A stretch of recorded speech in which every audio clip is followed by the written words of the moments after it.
আমি এর আগেও এই ওল্ড অ্যান্ড চাইল্ড কেয়ার হোমে এসে একটি নিউজ করেছিলাম। আজকে সরজমিনে আমি ঘুরতে আসি বৃদ্ধাশ্রমটাতে। এর আগে আমরা দেশের কণ্ঠে, ঢাকা পোস্টের, সময় টিভিতে বগুড়ার একটি ঘটনা তুলে ধরা হয়েছিল। সেটি হচ্ছে এই বৃদ্ধ মা এবং তার সন্তান প্যারালাইসিস রোগী, তারা মানবেতর জীবনযাপন করছে।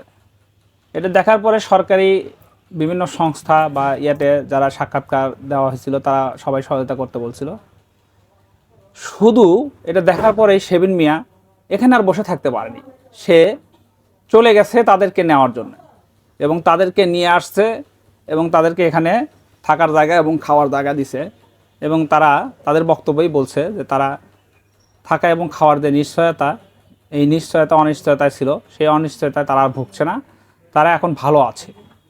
তা আমাদের সমাজে যে যারা ভালো কাজ করে তাদেরকে আমরা চেষ্টা করব সহযোগিতা করতে পারলে ভালো, অসহযোগিতা করব না।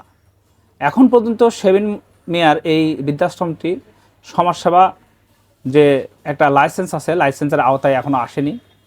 আশা করা যায় অতি শীঘ্রই আসবে। সমাজসেবা অফিসার, জেলা সমাজসেবা অফিসার এবং উপজেলা সমাজসেবা অফিসার অবশ্যই তাদের দৃষ্টি দিবে, এই বৃদ্ধ মাদের যেন ভয় না থাকে, শেবিন যেন কাজটা করতে পারে সঠিকভাবে।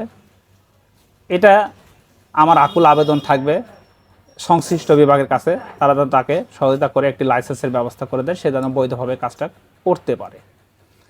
আর একটা বিষয়, সেটা হচ্ছে আপনারা যারা দেশের বাইরে আছেন এবং যারা সমাজের বিত্তবান মানুষ, তারা একটু শেবিন মিয়ার এই বৃদ্ধাশ্রমে যেভাবে যাই পারেন, চাল দিয়ে পারেন, অন্য খাবার দিয়ে পারেন, অর্থ দিয়ে পারেন, তাকে সহযোগিতা করবেন।